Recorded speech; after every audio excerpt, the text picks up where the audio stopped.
योगाभ्यास के साथ साथ एक और सवाल है आपसे। ब्लैक फंगस पर लगातार जो स्टडीज आ रही हैं वो ये बता रही हैं कि इसके निशाने पर सबसे ज्यादा शुगर के पेशेंट्स हैं। डॉक्टर्स भी इलाज के दौरान शुगर कंट्रोल करने की कोशिश तो करते हैं, लेकिन अगर नेचुरल तरीके से शुगर कंट्रोल किया जा सके तो फिर क्या बात हो। आप उसके भी उपाय बता दें। तो नेचुरल तरीके से शुगर को भी कैसे कंट्रोल करें, अपनी इम्यूनिटी को कैसे बढ़ाएं, इसी क्रम को आगे बढ़ाते हुए अब शुगर के अभ्यास भी बताते हैं। और आपको ये भी बताते हैं कि दो तरह के बैक्टीरिया, दो तरह के वायरस, दो तरह के फंगल होते हैं। एक अच्छे बैक्टीरिया तो सबसे अच्छे होते हैं दही के अंदर। और अब वज्रासन में बैठ जाएंगे और वज्रासन में बैठ के आगे झुक जाएंगे, मंडूक आसन करेंगे। डायबिटीज के लिए रामबाण है, ये संजीवनी है। अच्छे बैक्टीरिया होते हैं जिसको हम प्रोबायोटिक्स कहते हैं दही के अंदर। और अच्छी फंगस होती है मशरूम अपने आप में एक कंप्लीट फंगस ही है।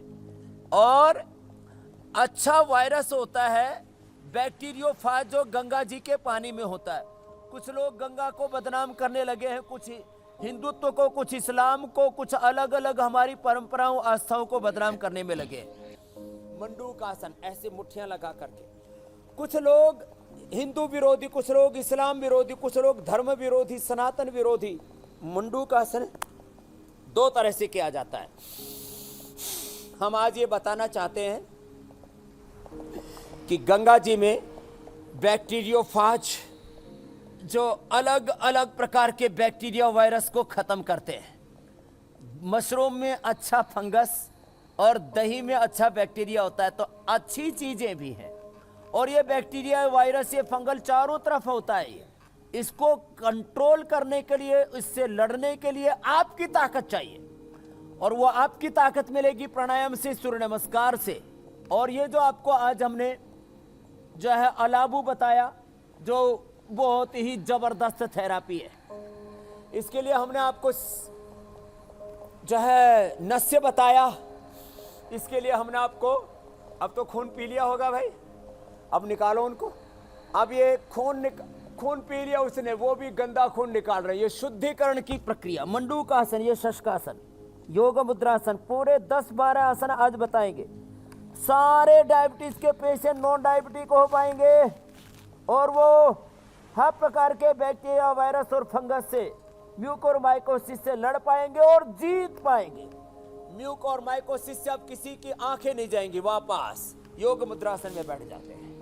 योग मुद्रासन के लिए पद्मासन में बैठ करके बाएं हाथ के हथेली नाभि के ऊपर दाएं, उसके ऊपर श्वास बाहर छोड़ के आगे झुक जाते हैं।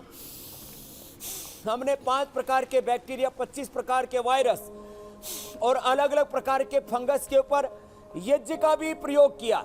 जो यजन यहां पर हो रहा है, यह भी बैक्टीरिया, वायरस और फंगस को खत्म करने के लिए, लेकिन साइंटिफिक तरीके से होना चाहिए। गाय के घी से होना चाहिए, गोबर की समिधाओं से। और अब कुछ लोग गोबर खाने में लगे हैं, बावड़े कहीं के। अब यह मामला गड़बड़ है।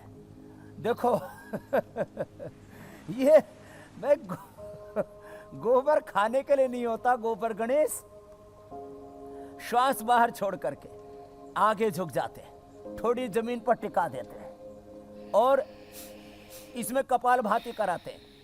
मैं इसलिए बता रहा हूं, खीरा, करेला, टमाटर का जूस, गिलोय, तुलसी, नीम, हल्दी, एलोवेरा और चिरायता, कुटकी, सदाबहार, गुड़मार के साथ पिला देते हैं एक साथ। देखो दोनों चीजें। अब योग मुद्रासन हो गया, अर्ध मत्स्येंद्रासन करेंगे और फिर वक्रासन, गोमुखासन करते हुए एक साथ डायबिटीज और साथ में फंगस को कंट्रोल करने के लिए, इम्यूनिटी को बढ़ाने के लिए मैंने बताया खीरा, करेला, टमाटर, गिलोय, तुलसी, नीम, हल्दी, एलोवेरा, उसमें थोड़ा कुटकी, चिरायता, सदाबहार, गुड़मार और मिला दिया, तो डायबिटीज और फंगल इन्फेक्शन दोनों एक साथ कंट्रोल हो जाएंगी।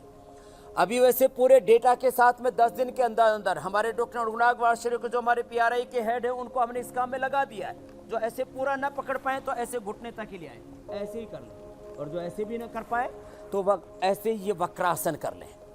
अभी 10 दिन के अंदर पूरे साइंटिफिक एविडेंस के साथ हम बता देंगे कि किस प्रकार से हमारी इम्यूनिटी को बढ़ा करके अश्वगंधा, ये जो जीवक, ऋष्वक, रिद्धि, वृद्धि, मेधा, महामेधा, काकोली, क्षीर काकोली, विदारी कंद, वराही कंद, अश्वगंधा, शतावर, सफेद मूसली, कोंच बीज, बला बीज, ये जो हमने इम्यूनोग्रिड पाउडर बनाया था, इम्यूनोग्रिड वटी बनाई थी, ये इम्यूनिटी को बढ़ा करके ब्लैक फंगस को खत्म करते हैं।